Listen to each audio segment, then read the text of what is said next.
ನಮಸ್ತೆ ವೀಕ್ಷಕರೇ, ಇತ್ತೀಚಿನ ದಿನಗಳಲ್ಲಿ ಒಬೇಸಿಟಿ ಅನ್ನುವಂಥದ್ದು ಬೇರೆ ಬೇರೆ ದೇಶಗಳಿಗೆ ಹೋಲಿಸ್ಕೊಂಡ್ರೆ ಪ್ರಪಂಚದಲ್ಲಿ ಭಾರತದಲ್ಲಿ ಹೆಚ್ಚಾಗಿ ಕಂಡು ಬರ್ತಾ ಇದೆ.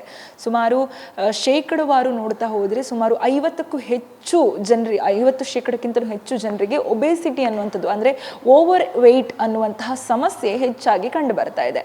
ಹಾಗಾದರೆ ಈ ಒಬೇಸಿಟಿ ಮಟ್ಟ ಇಂಡಿಯಾದಲ್ಲೇ ಜಾಸ್ತಿ ಆಗಲಿಕ್ಕೆ ಕಾರಣ ಏನಿರ್ಬೋದು, ಮತ್ತು ಯಾವ ರಾಜ್ಯಗಳಲ್ಲಿ ಒಬೇಸಿಟಿ ಮಟ್ಟ ಹೆಚ್ಚಾಗಿದೆ, ಮುಖ್ಯವಾಗಿ ಈ ಒಬೇಸಿಟಿ ಸಮಸ್ಯೆಯಿಂದ ಆಗುವಂತಹ ಬೇರೆ ಬೇರೆ ಕಾಯಿಲೆಗಳು ಏನು, ಮತ್ತು ಈ ಒಬೇಸಿಟಿ ಸಮಸ್ಯೆಯಿಂದ ಪರಿಹಾರ ಹೇಗೆ ತಗೊಳ್ಬೋದು, ಇದನ್ನೆಲ್ಲ ಮಾತಾಡಲಿಕ್ಕೆ ನನ್ನ ಜೊತೆ ಇವತ್ತು ಡಾಕ್ಟರ್ ಪ್ರೇಮ್ ಕುಮಾರ್ ಇದ್ದಾರೆ. ಅವ್ರನ್ನ ಮಾತಾಡಿಸುವಂಥ ಪ್ರಯತ್ನ ಮಾಡ್ತೀನಿ.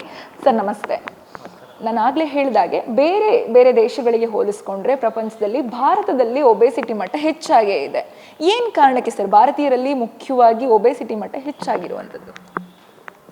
ಹೌದು, ಇದು ಈಗ ಒಂಥರ ಮುಖ್ಯವಾದ ಒಂದು ಟಾಪಿಕ್ ಆಗಿದೆ ಡಿಸ್ಕಷನ್. ರೀಸೆಂಟಾಗಿ ICMR ಅಂತ ಅಂದರೆ Indian Council for Medical Research ಒಂದು ಪಬ್ಲಿಕೇಶನ್ ಹೊರತುಪಡಿಸಿದ್ದಾರೆ, ಒಂದು ಅಧ್ಯಯನ ರಿಲೀಸ್ ಮಾಡಿದ್ದಾರೆ. ಅದರಲ್ಲಿ ದೇರ್ ಆರ್ ವೆರಿ ಒಂಥರ ಶಾಕಿಂಗ್ ಪಾಯಿಂಟ್ಸ್ ಹೊರಗೆ ಬಂದಿದೆ ಆ್ಯಕ್ಚುಲಿ. ಸೊ ಇದು ಎಲ್ಲ ಪಬ್ಲಿಕ್ಕು ಅವೇರ್ನೆಸ್ ಬರಬೇಕು ಇದ್ರ ಬಗ್ಗೆ. ಇದರ ಪ್ರಕಾರ 5 ಮನೆ ತೊಗೊಂಡ್ರೆ ಅದರಲ್ಲಿ ಒಂದು ಮನೆಯಲ್ಲಿ ಇರೋರು ಎಲ್ಲ ವ್ಯಕ್ತಿಗಳಿಗೂ ಓವರ್ ವೆಯ್ಟ್ ಅಥವಾ ಓವರ್ ವೆಯ್ಟ್ ಆರ್ ಒಬೇಸಿಟಿ ಇರುತ್ತೆ. ಅಂದರೆ 20% of all population is in going towards obesity. ಇದು ಒಂಥರ ಅಲಾರ್ಮಿಂಗ್ ಅಥವಾ ಆಗುವಂಥ ಒಂದು ವಿಷಯ actually.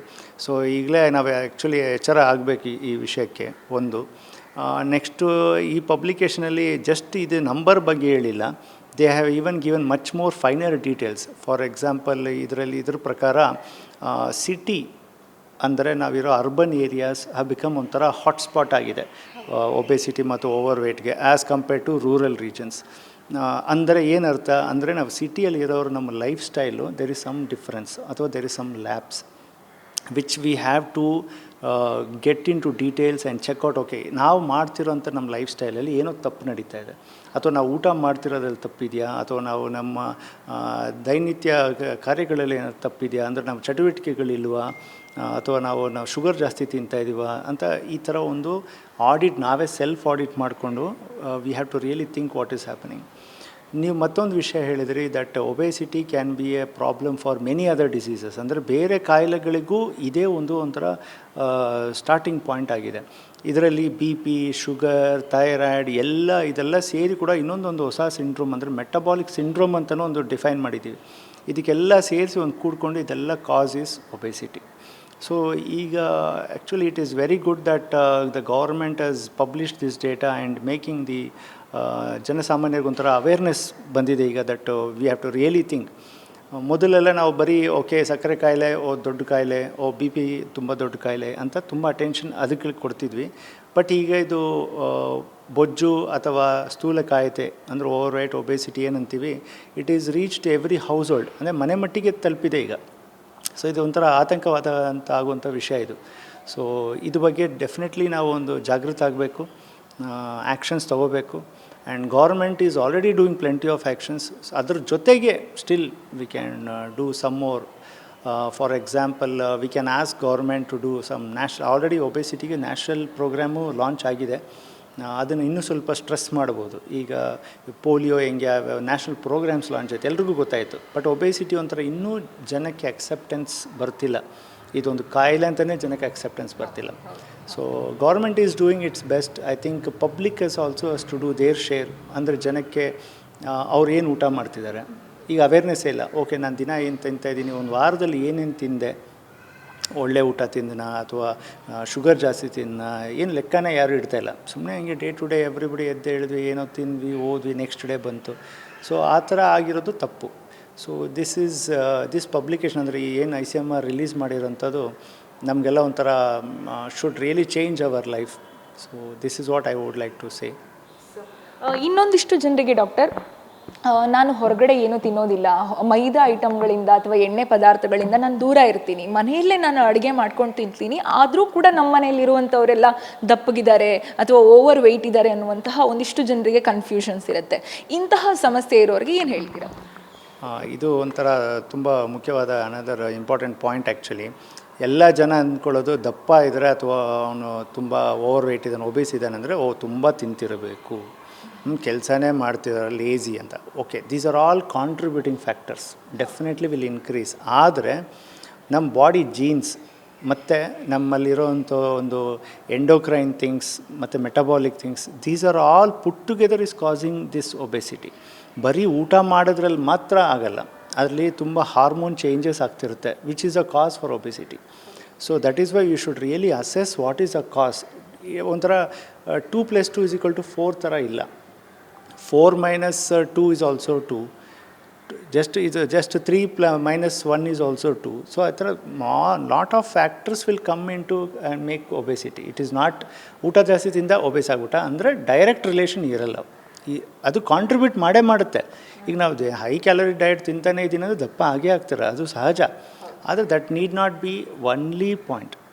So you have to get yourself check ಮಾಡಬೇಕು. ನಿಮಗೆ ಬೇರೆ ಏನಾದ್ರು ಕಾಯಿಲೆ ಇದೆಯಾ, ಹಾರ್ಮೋನ್ ಪ್ರಾಬ್ಲಮ್ ಇದೆಯಾ, ಜೆನೆಟಿಕ್ಸ್ ಇದ್ದಾರೆ. ಒಬ್ಬೊಬ್ಬರಿಗೆ ಜೆನೆಟಿಕ್ಸ್ ಇದೆ, ಅಂದರೆ ಅವ್ರ ತಂದೆ ತಾಯಿ, ಅವ್ರ ತಾತ ಮುತ್ತಾತ ಅವರೆಲ್ಲ ದಪ್ಪ ಇದ್ದರು. ಸೊ ಅದರಿಂದ ಅವ್ರ genetic also will influence obesity. ಒಬ್ಬೊಬ್ಬರು ತುಂಬ ತಿಂತಾರೆ, ಸಣ್ಣನೇ ಇರ್ತಾರೆ. ಸೊ ಅವ್ರ ಜೆನೆಟಿಕ್ಸ್ ಹಂಗಿರೋದು, ಅವ್ರ ಬಾಡಿ ಮೇಕ್ ಹಂಗಿರೋದು. So multiple factors are there. It is not one dimension to cause obesity. Multiple factors play in to causing obesity. ಇನ್ನೊಂದಿಷ್ಟು ಜನ ಜೆನೆಟಿಕ್ ಅಂತ ವಿಚಾರ ಬಂದಾಗ, ಈಗ ತಂದೆ ತಾಯಿಯವರಿಗೆ BP ಶುಗರ್ಗಳಿದ್ರೆ ಅಥವಾ ಏನು ಸಮಥಿಂಗ್ ಬೇರೆ ಯಾವುದಾದ್ರೂ ಕಾಯಿಲೆಗಳು ಅಲ್ಲಿಂದ ಬರ್ತಾ ಇದೆ ಅನ್ನುವಂತಹ ಮಾಹಿತಿ ಬಂದಾಗ ಒಂದಿಷ್ಟು ಜನ ಜಾಗ್ರತೆಗೊಳ್ತಾರೆ.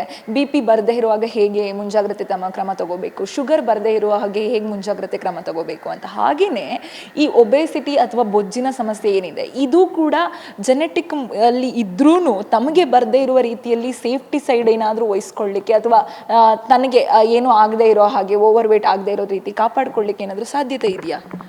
ಖಂಡಿತ ಸಾಧ್ಯ ಇದೆ. ಅಂದರೆ precautionary measures, these will definitely help to make the thing come down. Let's assume ಒಂದು ವ್ಯಕ್ತಿ ಒಂದು 90 kg ಆಗೋನು ಈ ಪ್ರಿಕಾಷನರಿ ಮೆಷರ್ ತೊಗೊಂಡ್ರೆ ಈ ವಿಲ್ ಬಿ ಅರೌಂಡ್ 75 kg. ಅವನು ತೊಗೊಂಡಿಲ್ಲ ಅಂದರೆ will go more, but doesn't mean that he will become normal, but definitely help ಆಗೇ ಆಗುತ್ತೆ. ಸೊ ಅವ್ರ ಡಯಟ್ ಫಸ್ಟಿಂದ ಶುರು ಮಾಡೋದು. ಓಕೆ, ಏನು ಡಯಟ್ ತಿಂತಾಯಿದ್ವಿ ಈಗ? ಮೋಸ್ಟ್ ಒನ್ ಆಫ್ ದ ಏನಂತಾರೆ ಪಾಯ್ಸನ್ ಅಂತಲೇ ಹೇಳಬೇಕು ಅಂದರೆ ಸಕ್ಕರೆ, sugar intake. Sugar is everywhere. ನಾವೆಲ್ಲ ಯಾರು ಅದ್ರ ಬಗ್ಗೆ ಯೋಚನೆನೂ ಮಾಡ್ತಿಲ್ಲ, ಯಾರು ಲೇಬಲ್ ಓದಲ್ಲ ಎಷ್ಟು ಶುಗರ್ ಇದೆ ಅಂತ, ಸುಮ್ಮನೆ ತಿಂತಾ ಇರ್ತೀವಿ ಸಿಹಿ. And sugar is very addictive, ಅದಕ್ಕೆ ಶುಗರ್ ತಿಂತಾನೆ. ಓಕೆ, ಶುಗರ್ ಕಟ್ ಡೌನ್ ಮಾಡಿದ್ರೇ ಜನ ಒಂದು 5 kg 10 kg ಲೂಸ್ ಮಾಡ್ತಾಯಿದ್ದಾರೆ. So this is we are seeing every day to day people are just losing. ಒಂದು ಶುಗರ್ ಕಟ್ ಡೌನ್ ಅಷ್ಟೇ, ಒಂದು step. So sugar cut down ಮಾಡಿ, ನೀವೇನು ಡಯಟ್ ತಿಂತಾಯಿದ್ದೀರಾ ನೋಡಿ, ಈ ಪ್ರಾಡಕ್ಟ್ಸ್ ಹೇಳಿದ್ರಲ್ಲ, ಬೇಕರಿ ಪ್ರಾಡಕ್ಟ್ಸ್ ನಿಲ್ಲಿಸಿ, ವೆಜಿಟೇಬಲ್ಸ್ ಕನ್ಸಂಪ್ಷನ್ ಜಾಸ್ತಿ ಮಾಡಿ, ಆ್ಯಕ್ಟಿವಿಟಿ ಜಾಸ್ತಿ ಮಾಡಿ. So you will definitely try to control your obesity. Even if you are genetically predisposed, ಅಂದರೆ ನಿಮಗೆ ಜೆನೆಟಿಕ್ ಇದೆ ಒಬೇಸ್ ಆಗೋಕ್ಕೆ ಇದ್ರೂ definitely you can control it, you can reduce that. Need not be 100% effective, but definitely effective. ಇನ್ನು ಭಾರತೀಯರಲ್ಲಿ almost 50ಕ್ಕೂ ಹೆಚ್ಚು ಶೇಕಡವಾರು ನೋಡ್ತಾ ಹೋದರೆ ಸಾಕಷ್ಟು ಜನರಲ್ಲಿ ಒಬೆಸಿಟಿ ಮಟ್ಟ ಅನ್ನುವಂಥದ್ದು ಕಂಡುಬರುತ್ತೆ. ಆದರೆ ಯಾವ ರಾಜ್ಯಗಳಿಗೆ ಹೆಚ್ಚಾಗಿ ಇದೆ ಅಂತ ಹೋಲಿಸ್ಕೊಂಡ್ರೆ ನಮ್ಮ ಕರ್ನಾಟಕನ ಹೊರತುಪಡಿಸಿದ್ರೆ ಬೇರೆ ಜಿಲ್ಲೆಗಳಿಗೆ ಹೆಚ್ಚಾಗಿ ಒಬೆಸಿಟಿ ಸಮಸ್ಯೆಗಳು ಕಾಡ್ತಾ ಇದೆ. ಅದರಲ್ಲೂ ನಾರ್ತ್ ಈಸ್ಟ್ಗಳಲ್ಲಿ ಹೆಚ್ಚಾಗಿದೆ. ಏನು ಕಾರಣ ಇರ್ಬೋದು? ಅಂದರೆ ಈ ದಕ್ಷಿಣ ಭಾರತಕ್ಕೂ ಮತ್ತು ಉತ್ತರ ಭಾರತಕ್ಕೂ ಏನು ವ್ಯತ್ಯಾಸ ಕಂಡುಬಂದು ಆ ಕಡೆ ಏನು ಉತ್ತರ ಭಾರತದಲ್ಲಿ ಒಬೆಸಿಟಿ ಮಟ್ಟ ಜಾಸ್ತಿ ಇರುವಂಥದ್ದು? ಅದೇ ನಾನು ಈಗ ಹೇಳಿದ ಥರ ಈ ICMR ಪಬ್ಲಿಕೇಶನ್ ಪ್ರಕಾರನೇ ಲೆಕ್ಕ ತೊಗೊಂಡ್ರೆ ಆ್ಯಕ್ಚುಲಿ ಬೇರೆ ಸ್ಟೇಟ್ಸ್ ನಮ್ಮ ಕರ್ನಾಟಕವನ್ನು ಹೊರತುಪಡಿಸು, ಫಾರ್ ಎಕ್ಸಾಂಪಲ್ ನಾರ್ತ್ ಈಸ್ಟ್ ಅಂದರೆ ಪುದುಚೇರಿ, ತಮಿಳ್ನಾಡು ಕೊಟ್ಟಿದ್ದಾರೆ. ಆ್ಯಕ್ಚುಲಿ ದಟ್ ತುಂಬ ಅಲಾರ್ಮಿಂಗ್ ರೇಟ್ ಇದೆ ಅಂತ ಕೊಟ್ಟಿದ್ದಾರೆ. So definitely there is difference with even from our genetic makeup, our what we eat. ಅವ್ರು ತಿನ್ನೋ ಊಟ, ನಾವು ತಿನ್ನೋ ಪದಾರ್ಥಗಳು ಡೆಫಿನೆಟ್ಲಿ ವೇರಿ.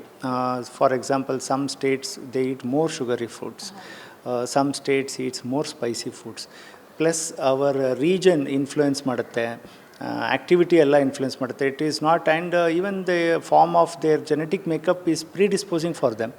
ಸೊ ಇದ್ರ 100% ಹೇಳಕ್ಕೆ ಬರೋಲ್ಲ ಯಾಕೆ ಅಂತ. ಇದು ಒಂಥರ ಇನ್ನೂ ಸ್ವಲ್ಪ ರಿಸರ್ಚ್ ಮಾಡಬೇಕು ಇದ್ರ ಬಗ್ಗೆ, ಇನ್ನೊಂದು ಸ್ವಲ್ಪ ಡೀಟೇಲಲ್ಲಿ ಹೋಗಿ ಯಾಕೆ ಈ ಸ್ಟೇಟ್ ಯಾಕೆ ಡಿಫ್ರೆನ್ಸ್ ಇದೆ ಅಂತ ಡೇಟಾ ನಮ್ಮ ಹತ್ರ ಇಲ್ಲ. ಸೊ ಈ ಡೇಟಾನು ಸರ್ಕಾರ ಮೋಬಿ ದೇವರ್ ಪಬ್ಲಿಷಿಂಗ್ ಸೂನ್ ಮಾಡ್ಬೋದು. If ICMR taken data maybe they'll publish it soon. So ಆ ಡೇಟಾ ಬಂದ ಮೇಲೆ ನಾವು ಮೇ ಬಿ ಡೆಫಿನೆಟಿವ್ ಆಗಿ ಹೇಳ್ಬೋದು, ಈ ಕಾರಣಗಳಿಂದಾನೇ ಅಂತ. ಈಗ ಒಂಥರ ಊಹೆ ಆಗುತ್ತೆ, ಓಕೆ ಮೇ ಬಿ ಹಂಗಿರ್ಬೋದು ಅಂತ ಒಂಥರ ಅಂದಾಜಾಗುತ್ತೆ. So let's wait for the data to come, then maybe will can discuss on that. ಇನ್ನು ಕೊನೆಯದಾಗಿ ಒಬೇಸಿಟಿ ಸಮಸ್ಯೆ ಏನು ಬಳಲ್ತಾ ಇರ್ತಾರೆ ಅವರಿಗೆ, ಒಬೇಸಿಟಿನೇ ಒಂದು ಕಾಯಿಲೆ, ಅದ್ರ ಜೊತೆಗೆ ಸಾಕಷ್ಟು ಕಾಯಿಲೆಗಳು ಜೋಡಿಸ್ಕೊಳ್ಳುವಂಥದ್ದು, ಸಾಕಷ್ಟು ಬೇರೆ ಬೇರೆ ಪ್ರಾಬ್ಲಮ್ಗಳಿಂದ ಅವರು ಬಳಲುವಂಥದ್ದು ಸಾಮಾನ್ಯ.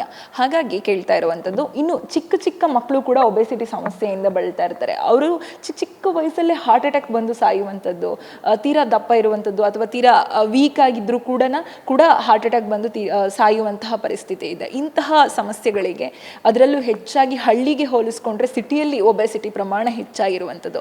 ಹಾಗಾಗಿ ಈ ಒಬೇಸಿಟಿ ಪ್ರಮಾಣದಿಂದ ಒಂದಿಷ್ಟು ರಿಲೀಫ್ ತಗೊಳ್ಳಿಕ್ಕೆ ಏನು ಮಾಡಬಹುದು ಅಂತ? ಸೊ ಜನರಲಿ ಜನಗೆ ಒಂದು ಮೈಂಡ್ ಸೆಟ್ ಏನಂದರೆ, ಮಕ್ಕಳಿಗೆ ಕಾಯಿಲೆ ಬರಲ್ಲ, ಮಕ್ಕಳು ದಪ್ಪ ಇದ್ರೂ ಪರವಾಗಿಲ್ಲ. ಸೊ ಇದು ಒಂಥರ ರಾಂಗ್ ಇನ್ಫಾರ್ಮೇಷನ್, ಇದೊಂಥರ ತಪ್ಪು ಭಾವನೆ. ಜನಕ್ಕೆ ಏನು ಅರ್ಥ ಆಗಬೇಕಂದ್ರೆ, childhood adolescence obesity is also known and it is also harmful. ನೀವು ಹೇಳಿದಾಗೆ ಹಾರ್ಟ್ ಅಟ್ಯಾಕ್ ಆಗಿದೆ ಯಂಗ್ಸ್ಟರ್ಸಲ್ಲಿ, ಬೇರೆ ಬೇರೆ ಕಾಯಿಲೆ ಬರ್ತಿದೆ. ಬಟ್ ನಾವು ಜನರಲಿ ಆ ಏಜಲ್ಲಿ ಬರೀ ತಮಾಷೆ ಮಾಡಿಕೊಂಡು ಅವ್ನು ಗುಂಡ ಅಂತ ಅಂದ್ಕೊಂಡು ಏನೊಂದು ಬಾಡಿ ಶೇಮಿಂಗ್ ಒಂದು ಮಾಡಿಕೊಂಡು ವೆರಿ ಲೈಟಾಗಿ ತೊಗೊತಾ ಇದ್ವಿ. But I think we have to really look into the details of that every child who is obese. BMI check ಮಾಡಿ ಯಾಕೆ ಹೈ ಇದ್ದಾನೆ ಅಂತ ಚೆಕ್ ಮಾಡಿಸ್ಬೇಕು. Maybe simple steps, for example even ಈ ಏನಂತಾರೆ ಇದು ಬೆವರೇಜಸ್ ಬರ್ತಾ ಇದೆ, which are all aerated drinks. These are all having high quantity of sugars, but generally kids are very liking to drink. I don't want to name those carbonated drinks, but generally sugary drinks is very favorite. And ಸುಮಾರು ಜನ ಈ packed mango juice ಅಂತ ಕುಡಿತಾರೆ. But ನೀವು really ಅದು check ಮಾಡಿದ್ರೆ ಅದರಲ್ಲಿ ಮ್ಯಾಂಗೋನೇ ಇಲ್ಲ. Mango colour, mango flavour and sugar. So ಇದು ವೆರಿ ಸಿಂಪಲ್. ಎಲ್ಲ ಮಕ್ಕಳಿಗೆ ನಾನು ತುಂಬ ಜ್ಯೂಸ್ ಕುಡಿಸ್ದೆ ನಾನು ಅಂತ ಅಂದ್ಕೊಂಡಿದ್ದಾರೆ public. But you are not even giving, just giving sugar. And activity ಕಮ್ಮಿ ಆಗ್ತಾಯಿದೆ, ಎಲ್ಲ ಬರೀ ಮನೆಯಲ್ಲೇ ಆಡಿಕೊಂಡು ವೀಡಿಯೋ ಗೇಮ್ಸ್ ಆಡ್ಕೊಂಡಿದ್ದಾರೆ. ಮೊದಲ ಕಾಲದಲ್ಲಿ ಎಲ್ಲ ನಾವೆಲ್ಲ ಆಚೆ ಹೋಗಿ ಆಟ ಆಡ್ಕೊಂಡು ಅವರ್ಸ್ ಟುಗೆದರ್ ಆಟ ಆಡ್ಕೊಂಡು ಬರ್ತಿದ್ವಿ. ಈಗ ಎಲ್ಲ ಮಕ್ಕಳು ಮನೆಯಲ್ಲೇ ವೀಡಿಯೋ ಗೇಮು, ಮೊಬೈಲ್ ಅಂತ ನೋಡ್ಕೊಂಡು ಕೂತಿದ್ದಾರೆ. So may be for my side ಈ 2 ಸ್ಟೆಪ್ಸ್ ಮಾಡಿದ್ರೆ definitely will make C changes. I think food and life style more than it's simple but very difficult to follow it. Yes, ಕೇಳಿದ್ರಲ್ಲ ವೀಕ್ಷಕರೇ, obesity ಅನ್ನುವಂತಹ ವಿಚಾರ ಭಾರತದಲ್ಲಿ ಹೆಚ್ಚಾಗಿ ಕಂಡು ಬರ್ತಾ ಇದ್ರು, ಅದರಲ್ಲೂ ಹಳ್ಳಿ ಪ್ರದೇಶಗಳ ಭಾರತ, ಯಾಕಂತಂದರೆ ಭಾರತ ಗ್ರಾಮಗಳ ರಾಷ್ಟ್ರ ಅಂತಲೇ ಕರೀತಾರೆ. ಆದರೆ ಗ್ರಾಮಗಳಿಗೆ ಅಥವಾ ಹಳ್ಳಿಗಳಿಗೆ ಹೋಲಿಸ್ಕೊಂಡ್ರೆ ಸಿಟಿಯಲ್ಲಿರುವಂತಹ ಜನರಲ್ಲಿ ಹೆಚ್ಚಾಗಿ ಒಬೇಸಿಟಿ ಪ್ರಮಾಣ ಹೆಚ್ಚಾಗಿರುವಂಥದ್ದು. ಯಾಕಂತಂದರೆ ಇಲ್ಲಿನ ಲೈಫ್ ಸ್ಟೈಲ್ ಇರ್ಬೋದು, ಇಲ್ಲಿ ನಾವು ಕನ್ಸ್ಯೂಮ್ ಮಾಡುವಂಥ ಆಹಾರ ಪದಾರ್ಥಗಳ ಇದಿರ್ಬೋದು, ಅಥವಾ ನಾವಿಲ್ಲಿ ಹೊಂದಿಕೊಂಡಿರುವಂತಹ ಅಥವಾ ಪ್ರತಿನಿತ್ಯ ಜೀವನ ಮಾಡುತ್ತಿರುವಂತಹ ಪ್ರತಿನಿತ್ಯದ ಪ್ರಕ್ರಿಯೆಗಳಿರ್ಬೋದು, ಇವುಗಳಿಂದ ಒಬೇಸಿಟಿ ಪ್ರಮಾಣ ಹಳ್ಳಿಗಳಿಗೆ ಹೋಲಿಸ್ಕೊಂಡ್ರೆ ಸಿಟಿಗಳಲ್ಲಿರುವಂತಹವರಲ್ಲಿ ಜಾಸ್ತಿಯಾಗಿ ಕಂಡು ಬರ್ತಿರುವಂಥದ್ದು. ಇನ್ನು ಒಬೇಸಿಟಿ ಅನ್ನುವಂಥದ್ದು ದೊಡ್ಡ ಕಾಯಿಲೆ ಅನ್ನುವ ರೀತಿಯಲ್ಲಿ ತಗೊಳ್ಳದೆ ಅದರಲ್ಲಿ ಸ್ವಲ್ಪ ಚೇಂಜಸ್ ಮಾಡಿಕೊಂಡು ಆರೋಗ್ಯವಾಗಿ ಇರಲಿಕ್ಕೆ ಏನು ಮಾಡ್ಕೋಬಹುದು ಆ ವಿಚಾರವಾಗಿ ನಾವು ಯೋಚನೆ ಮಾಡಿ ಒಂದಿಷ್ಟು ನಿರ್ಧಾರಗಳನ್ನು ನಾವು ಕಷ್ಟ ಆದರೂ ಕೂಡ ತಗೊಂಡ್ರೆ ಆರಾಮಾಗಿ ಒಬೇಸಿಟಿಯಿಂದ ಹೊರಗೆ ಬರ್ಬೋದು ಅನ್ನುವಂಥದ್ದು ಡಾಕ್ಟರ್ ಪ್ರೇಮ್ ಕುಮಾರ್ ಅವರ ಒಪಿನಿಯನ್ ಆಗಿದೆ. ಇದಾಗಿತ್ತು ಈ ಹೊತ್ತಿನ ವಿಶೇಷ ಸುದ್ದಿ. ಇನ್ನಷ್ಟು ಸುದ್ದಿಗಾಗಿ ನೋಡ್ತಾ ಇರಿ guarantee news. Camera person Dhanush ಜೊತೆ Shami Shetty, guarantee news Bengaluru. Guarantee news, ಸುದ್ದಿ ಖಚಿತ, ನ್ಯಾಯ ನಿಶ್ಚಿತ.